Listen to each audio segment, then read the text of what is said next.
Hi, good morning, and welcome back to Create, Share, Inspire podcast. I'm Kristin Omdahl. If you are new here and you've never joined us before, this is a 30-minute live stream podcast, daily vlog, whatever you want to call it, that I do for 30 minutes here in Southwest Florida, 5 days a week. You can join me to ask questions, talk about what you're working on. We usually stay on topic about being creative with knitting and crochet or any other aspect of life that involves a little bit of creativity. If you think this sounds fun, please consider subscribing. The subscribe button is down here in the corner. And if you are joining me as a regular or new to the podcast, please always feel welcome to say hello. We have this awesome live chat where you can say hello, ask questions, share what you're working on. I know not only me, but everyone else here, we all love to hear everybody chime in the morning. Good morning, Grace, Wendy, Thea, Joe, Lily, Donna, Wendy, Donna, Judy, Lily, Trisha, Thea, Karen, Rita. Good morning, everybody. Let's see, what day is it? Is it Tuesday? Yes, it's Tuesday. Happy Tuesday, everybody. Hi, Sharon and Kathy. Good morning. Welcome back to Create, Share, Inspire podcast. Glad you could be here. For those of you that may be new as well, you have the opportunity to join the pre-chat 30 minutes before the show also. So everybody that you see here chatting in the live stream, they have the opportunity to join 30 minutes prior and start the conversation before I even go live. And then when the show is over, the live chat ends, the show ends, but then the entire live stream gets converted by YouTube into a video, so you have the ability to come back and watch it later. If you can't join the show at the time that we go live, you can always watch it later. And if you turn your device in the correct way, I don't remember which way it is, you can still see the live chat even when you're watching the recorded version. Can anybody let me know which way? Is it if you watch it landscape or portrait that you get to still see the live chat on your devices, or does it depend on which kind of device you're watching on? I don't know. Hi, Sharon and Kathy, Trina, Donna. I see a lot of people saying that they do love the pre-chat. I'm glad. That's wonderful. Hi, Lorraine. Good morning. We've been doing this a long time now. What was this? Today's episode 757. But if you divide that by 5 days a week, it's just about 3 years. I think. Oh, did we have an anniversary in December? I think December 15th is the anniversary. I just can't remember if this December 15th was our second or third year anniversary. Gotta be third year, right? It's gotta be. Judy says there's a button for live chat in the recorded. Okay, so if you come back and watch the recorded version, you can still not participate, but you can still watch the live chat if you click a button for it. Okay, great. Hi, Mariana. I think it was the 3-year anniversary too, Lisa. I do believe so. Also, well, what else was I going to say? And if you have questions for me after the show is over, you can always leave comments in the recorded video comments. I get notified from those comments throughout the day and have the ability to then answer your questions or share with you whatever you're looking for. A lot of times people are looking for links for things that I talk about in the show, and Judy does a great job of posting those links in the live feed, and we also put those links after the show in a pinned comment and also in the video description. Hi, Geraldine. Hi, Carrie. Good morning.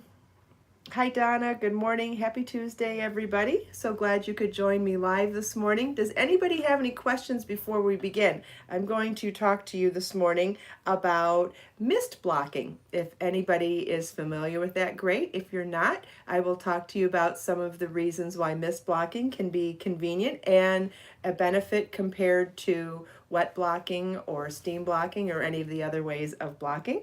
Hi, Christine. Good morning. But I will definitely wait and see if anyone has any questions or if you want to share what you've been working on. I know everybody likes to hear that too. Hi, Judy.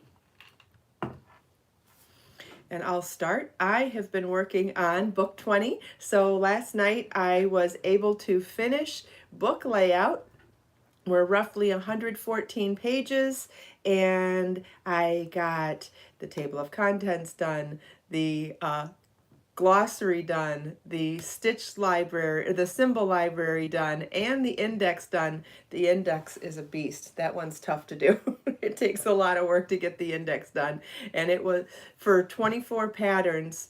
So when I write an index, not only do I want to index all of the patterns and all of the front matter and back matter, like resources, page, table of contents, things like that, but I also like to index where you'll find certain stitches and where you'll find certain yarns. So it is quite a beast getting all of that organized. And since I'm not super proficient in the software that I use in design, I do all of that manually. So it was a lot of manual list making and checking things off, but I think I got everything in there. The one thing I realized though as I was doing it is I referenced every yarn that I used in the book in the index, but I'm wondering if I should have indexed the yarn weights so that you could look up projects by yarn weight. So like saying everywhere you would find a number 2 weight yarn pattern and a number 4. I should probably consider that too. So maybe I'm not quite done. So you may be asking yourself, okay, what's next then? When does the book come out? So now that layout is done, and I may have maybe a couple hours of extra index work because of what I just said. But from this point, there is second set of photography that needs to get done and probably 3 or 4 more rounds of editing.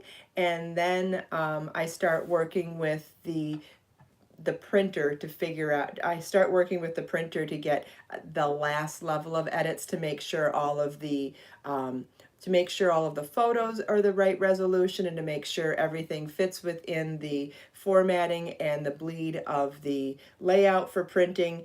And then from there, we get a print. I get a print copy for a proof where I get to proofread and make sure everything lines up properly. Hopefully at that point there's no more typo and technical editing issues. At that point it's looking for printing errors. So once I have that proof copy, then I can approve it and order copies and start the pre-order on my website. So we are definitely getting closer to the finish line. It's very exciting. But as you can see, there's still quite a bit of work left to do too. But it's definitely in the home stretch. Let's see, I saw a bunch of questions and comments come in. Let's see what I missed. I see several people agreeing that yarn weight would be a good addition to the index. People talking about color combos. Okay, good. And I see some people talking about whether it must be chilly in other, obviously it's going to be chilly in other parts of the country.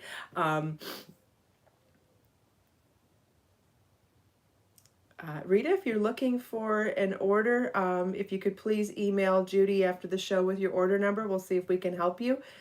It can't really help you find an order during the live stream, but I appreciate your concern and we'd be more than happy to help you after the show. Sharon's looking for the Giselle pattern. It is a crochet pattern and you can find it in my crochet pattern shop. If you can't find it there, you're welcome to email Judy after the show, judi@kristinomdahl.com. Yeah, post office is actually very slow. I'm still missing Christmas presents that I ordered from, what day did I order those presents? December 8th, and they still haven't arrived. Yeah, some orders have been lost too. That's true, Judy. Okay, well, unless there are any more questions that I can help you with right now, I'm going to move on to talking about misblocking. So, misblocking. Why would you want to misblock something? I think misblocking is sometimes convenient for when you're washing and blocking swatches to find out what your gauge is. As we've talked about all the time, not only is it important to do a gauge swatch so that you can see what your stitch count is for figuring out throughout a multiple how big a project is going to be, but also figuring out how does that yarn and that stitch and that density of stitch pattern, meaning the density of the fabric, meaning how tight or loose you crocheted or knitted, how that is affected by water is a huge component in what your final gauge is. And you may have had experience with or have heard other people have experience with, saying, oh, I made something and then it stretched out so badly. Well, it stretched out because you didn't know how it was going to be affected by water. And what happens? We're making things that we're going to wear. We're going to put against our skin and get our oils from our skin. We're going to take it out into public and get it dirty. Anytime we wear something, we always have to eventually wash it. Maybe you don't wash something every time you wear it, but eventually you have to wash something. And when we wash it, we put it in water. And if that yarn has never been affected, touched by water before, it's going to react to water. And if you didn't know how it was going to react to water, it could change size. And so that's why it's super important, especially in wearables where you want something to fit. Doesn't necessarily apply as crucially to blankets or scarves or wraps, but it does apply to things that you're going to wear. You need to know what that gauge is so that it ends up being the size you intended it to be. And one of the ways to do that from the get-go is to make your gauge swatch, then wash it, let it dry, and see how it was affected by water. Take your measurement then, and that's your final gauge measurement to then determine if it matches the pattern, if it's more or less than the pattern, and whether or not you need to make some adjustments or just take off running. So there are several ways to block or wash your swatch. You can wet block it, meaning submerge it completely in water and a little bit of delicate soap, and then squeeze out the water and then lay it flat to dry. Or you can use a steam iron, lay it flat and pin it out. Actually, you'd want to pin it out regardless of how I'm saying this. And you could use a steam iron, and that will not only make it wet, but that extra heat will also help relax the fibers. Or you can mist block, and that's where you put a little bit of delicate soap in a spray bottle with water and you mist. Did I say that right? I meant mist blocking. And you spray your swatch after it's pinned out and then let it dry. So wet blocking, the pros and cons, definitely is the closest to how you will be washing your final piece, right? Once you've made something and you wear it, how will you be washing it after that? By doing the wet version. So it's the closest version to washing and laundering your piece when it's done. So that would be the closest representation of what your gauge will be. Now the downside to that is that it is the most saturated in water, so it'll take the longest to dry. And if you're feeling impatient, it's the longest one, right? So then the other option would be to steam block something with the iron, and there are pluses and minuses to that as well. Number one, it works very quickly. The steam as well as the heat will really bring out that full reaction to the water quickly. It doesn't take too long to dry because it's not a whole lot of water involved. It does not have any soap in it, so it also does not soften the fibers at all. But if you're just doing a gauge swatch, that's fine. It's not like you're washing it long term either. But it is not safe for any synthetic fiber like acrylic. It's not safe for anything that may have some plastic in it because it will melt those synthetic fibers. There's an industry term in the fashion industry saying that it kills the fiber, and that's because it burns it and melts it, and it actually does change the texture and the feel of it. And on acrylic yarn, it almost makes it feel scratchy. It's not a good thing. Now in natural fibers and in cellulose fibers, meaning plant-based, it does not do that, so it is a good option for more natural fibers. But in order to keep them a little safer, you may want to put some distance between the steam because it's hot, and you would put a towel or a washcloth over your swatch before steaming it. So then that brings us to the third option, which is mist blocking. And mist blocking obviously has some pluses and minuses as well, right? The minus will be that it's not fully saturated with water like wet blocking, so it's not going to give you the fullest, most realistic reaction to when you are washing something. However, you can mist it enough to completely saturate it, so you do have options there. But then the flip side of that is that it dries very quickly. It dries quicker than the wet blocking, so it's something you can do really quickly, especially if you put it under a fan or something, and it'll give you a better idea of what you're finished. There's someone parked, big truck parked in front of my driveway, and it's distracting. anyway anyway, so that's what I was going to show you how to do this morning. So I have some swatches here with me, and I have some soap. So the soap I'm going to be using this morning is my Be So Clean soap, which is my all natural vegetable based soap that is completely natural, completely safe to use for so many different reasons, and it is only scented with pure essential oils. We have an unscented variety, and then we have 6 blends of beautiful scents that are completely inspired by my love of tea, and it comes in 3 sizes. We have the 2-ounce size, we have the 8.5-ounce size, and we have the 16.9-ounce size. You can find information on all of these sizes on my website, and then it comes in lots of beautiful scents. So this is Citrus Infusion. They all have the pure certified organic vegetable base, which I mentioned, which is certified organic saponified oils of sunflower and coconut, water, certified organic vegetable glycerin, and rosemary extract is the preservative. It doesn't mean it smells like rosemary. Rosemary extract is an all-natural preservative that gives it a shelf life. So then from there, if you're getting the unscented version, that's all the ingredients in there. It is completely natural and very minimal ingredients.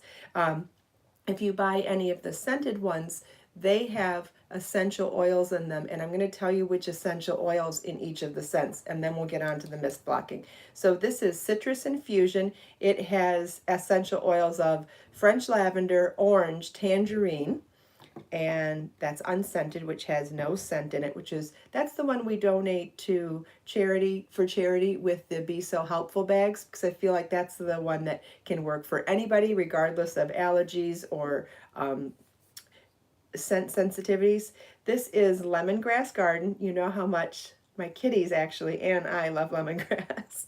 I love lemongrass. This has essential oils of bergamot, which is bergamot, yeah, the flavor the scent that you might like in Earl Grey tea. And then it has lemongrass, lime, patchouli, rosemary, and sage. So beautiful. If any of you have tried or love any of these scents, I know everybody else would love to hear it. So if any of these are your favorite or ones that you've tried, please feel welcome to leave a comment in the live chat or in the fixed comments as well. This is Lavender Citrus Sage. It has French lavender, lemongrass, sage, and spearmint. Very, very pretty too. This is Plumeria Garden. Of course, I'd have to do a floral based on my backyard, right? This has essential oils of gardenia, plumeria, and white tea. And I got to tell you that white tea gives this very subtle, earthy balance to the florals so that they're not super sweet. It is just heavenly. I love it. This is essential oils of peppermint, which is fantastic for several of these are unisex, but especially the mint. I felt like that was a good unisex scent. That and lavender, citrus, sage, lemongrass garden I think is unisex also. I don't know, even citrus. A lot of them are. And this is chai spice. This is essential oils of clove bud, cassia, which is has the scent of cinnamon, and patchouli. So all of them are just really a balance of a variety of scents that, I don't know, they bring balance to them. And the names really do describe like the feel that you get. And if you go to the page on my website where I talk about all the scent blends, it gives you more of a description of them as well. Okay, let's see. I'm probably missing questions, so let me come back.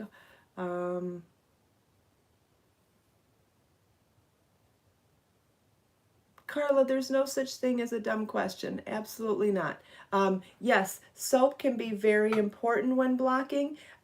Some manufactured yarns have oils in the manufacturing process. So you really don't know how a yarn is going to react to water and soap, because sometimes a yarn is oiled to make it through the machines for all of the the spinning process and all of the processes that a yarn goes through when it's manufactured. Sometimes that those oils can still remain in the yarn, and so soap ends up being important not only for getting those oils out, but also allowing your yarn to bloom and relax and be its fullest size as well. It's really interesting. Patricia, if your yarn sits for a while, yes, I think it's a very good idea to wash something that sat for a while in a soap, especially with a scent that you may like. But even if you use unscented soap, washing something that sat for a while and has a funky odor, that's definitely a good idea. Yes, blocking is essentially a fancy tool, a fancy term for washing, exactly. And I think that's where people get so confused, because blocking is really the term for laying something flat. It's when you lay something flat that you're blocking it. When we use this term kind of loose in knitting, in the knitting and crochet world, it really is how you lay it flat, pin it out and lay it flat to dry. You are still washing it first before you're blocking it. Okay, so let's move on to actual mist blocking now, unless anyone has any more questions about the soaps. If you go to my website also, it'll tell you how many washes you get. Let me move this. It'll tell you how many washes you get per bottle. This soap is highly concentrated. So the 2-ounce bottle, I made this size so that you would have the ability to bring your own natural soap with you when you leave the house, so that you can wash your hands without having to touch anything in a public restroom, or if you're camping or out and about, it's just nice to have your own soap. What if the soap's dispenser's empty in a public restroom? There's lots of reasons to carry your own soap for that. So the 2-ounce size, certainly fine for travel on an airplane. Very small for keeping in your purse or in your project bag or your travel bag. So that's for going on the road or sampling all of the scents and seeing which one you like. Then the larger sizes would be the 8.5 ounce and the 16.9 ounce. There are lots of ways to use this for household cleaning too, and we will talk about those eventually. I did promise that after the holidays we'd get started on talking about different uses of the soap, and we're going to start with blocking because it makes sense, but then as we move on I'll show you other ways, including like how to make it a foaming soap for a foaming dispenser in the sink. I use that for hand soap, which is really cool because not only is this highly concentrated, but then you only need 1 part soap to 5 parts water to make those foaming hand dispensers work. That's really economical, right? So anyway, moving forward, let's talk about, so I brought a water bottle. I know this isn't fancy, it's just what I have. You could buy cuter water bottles, even at the dollar store probably. It is just the one I have. And what you'll want to do is just add a couple of squirts. Actually, you probably only need a squirt, maybe a squirt or 2. Not much. It's high, like I said, it's highly concentrated, so just a couple of little squirts. I'm using lavender, citrus, sage today. There really isn't a bad scent here. I love all of them. But then again, I did design the whole collection, and it is all based on my love of tea. So what do you expect? Of course, I'm going to love all of them. Okay, so now what I want to do, I'm going to do this up on the wall here so that you can see, but you would probably be more comfortable doing this flat on a table. But I'm using a blocking board. I'm using T-pins, which are, this is a very old pin cushion. Oh, that reminds me, I wanted to show you another pin cushion that I have here too. This is just the one that I use every day. My sister made this for me years ago when she had a brief love of sewing. And this one is a gift for those of you who have been knitters and crocheters a long time. You may know the name Shay Pendray. And Shay Pendray was one of my co-hosts on Knitting Daily TV many years ago. And when she retired from the show, she was actually she was very big into needlepoint, and she made this for me before she left the show as a goodbye gift. Isn't that beautiful? And then this one is a gift from my sister, and she made this many years ago when she was, you know, she was learning how to sew, but she never stuck with it. but she did a great job while she was doing it. So these are my 2 pin cushions, and they're both gifts from very special people. Isn't that cool? But I'll show you this one up close. It has a lot of really detailed needlepoint on it. It's very pretty. Anyway, so you want to have T-pins that are rust-proof. And why should they be rust-proof? Because they're going to touch water. If you don't have rust-proof ones, what'll happen is they'll end up rusting, and the rust can get on your boards, can get on your towels, and it can definitely get on your yarn, and it's not easy to get that out. Okay, so you can do this a couple of ways. I like to mist it first before even pinning, because I like to get a little bit of water in there so the fibers start to relax. Once the fibers start to relax, then we can pin it. And we're going to pin this the same way we pin anything, in midpoints. So I'm going to start in the corners.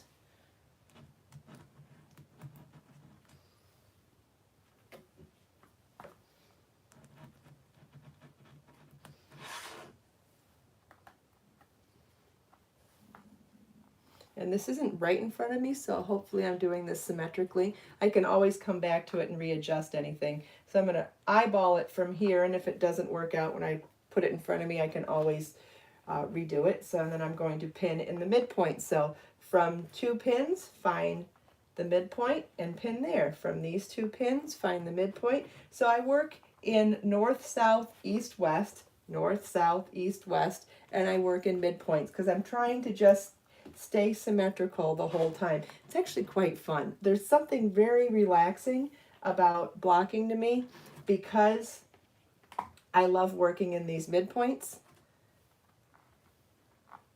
And something like this is super easy because it's done in a mesh, so you've got all these holes all the way around. Except like here, I'm looking for a midpoint and there's 2 of them there. Well, all right, well, we're just gonna have to pick one.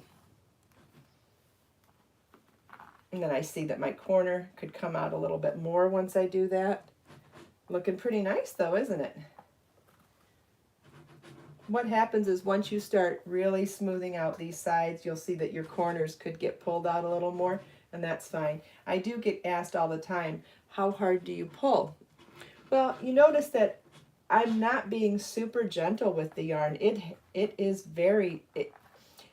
has some give to it. Now, am I going to pull it to the point where I'm worried if I'm going to break the yarn? I don't think you could really break the yarn, so I wouldn't worry about that.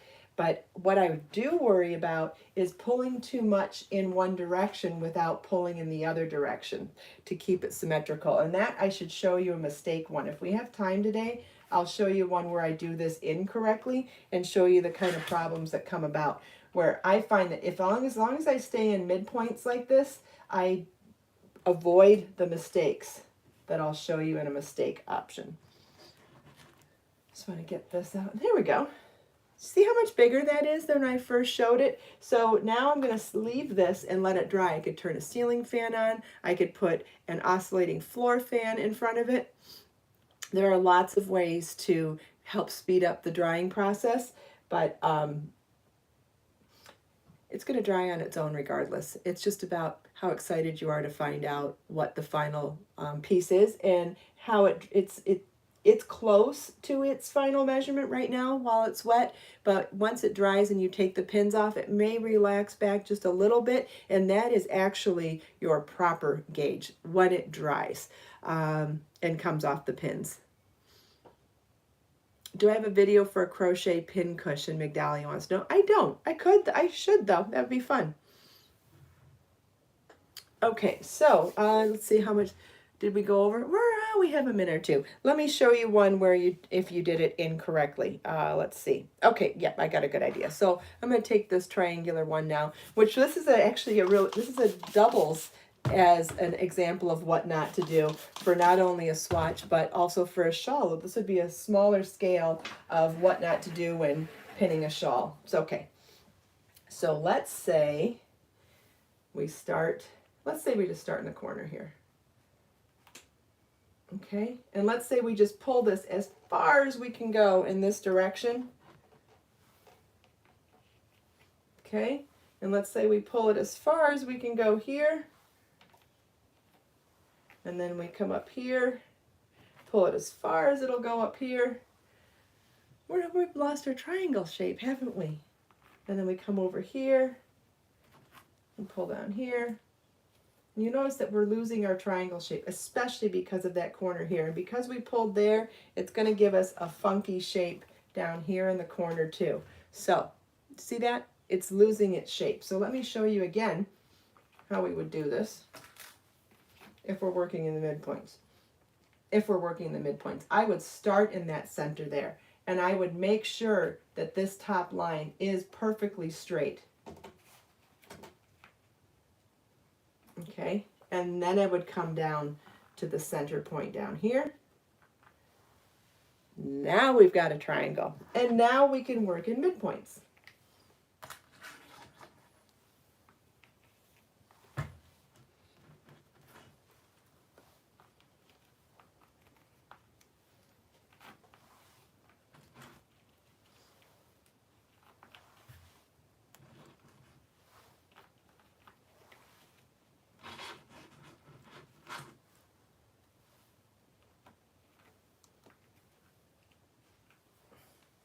And voila, we have midpoints, and we have a triangle motif, and we have a triangular shawl. And same as the other one, you want to let this dry. You can speed up the drying process by, you could even put like, you could pat this off now with a towel. I have a towel here, where did I put it?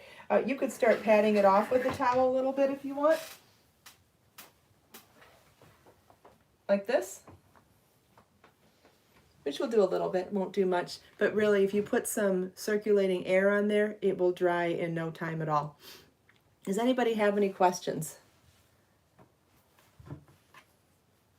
And all of this pinning and blocking actually applies to wet blocking, steam blocking, and mist blocking.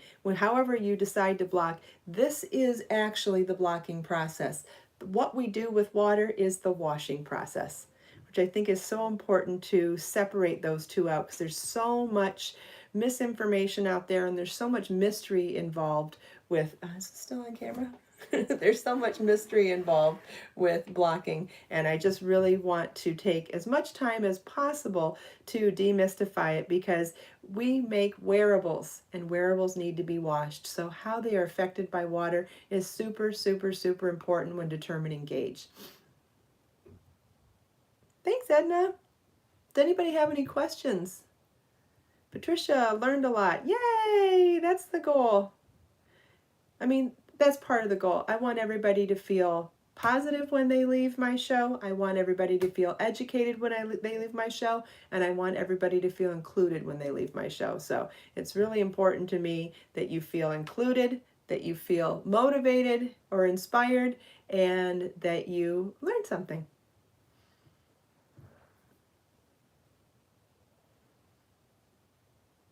Okay, I'll wait and see if there's any more questions. I hope this helps some people. Thank you, Susie. I love teaching. That's quite a compliment. Thank you. Teaching is very important to me. I have a lot of information in my head, so it makes me very, very happy to be able to share it with other people now. Carla, it's helpful to you. Yay! Dee learned something today too. Geraldine, thumbs up. Yes, please give it the video a thumbs up if you enjoyed it. Share it with your friends if you think they'd enjoy it too. Migdalia learned something today. Lisa, always inspired. Wonderful. That makes me so happy. You're welcome, Tina. Oh, so many comments about that this was helpful for you. Yay! Okay, so if you have more questions, let's say you go about your business for a couple hours today and you go, wait a second, I have another question. Always feel welcome to come back to the podcast. Leave your comments in the recorded version. I get notified from those comments, and I can absolutely answer your questions there. Or if I think it's a really meaty question, we'll save it for another podcast too. Thank you all so much for taking time out of your busy day to spend a few minutes here with me. I hope you enjoyed our tutorial on blocking today. Hope you enjoyed chatting with me and everyone else. If you would like to purchase Be So Clean soap in any of the sizes or any of the scents, you can find them on my website. You can also find all of my yarns there as well, and my books. We talked about books today too. Let us make time to create, share, and inspire today and every day. Have a wonderful day, everybody, and I'll see you tomorrow. Same time, same place. Bye-bye.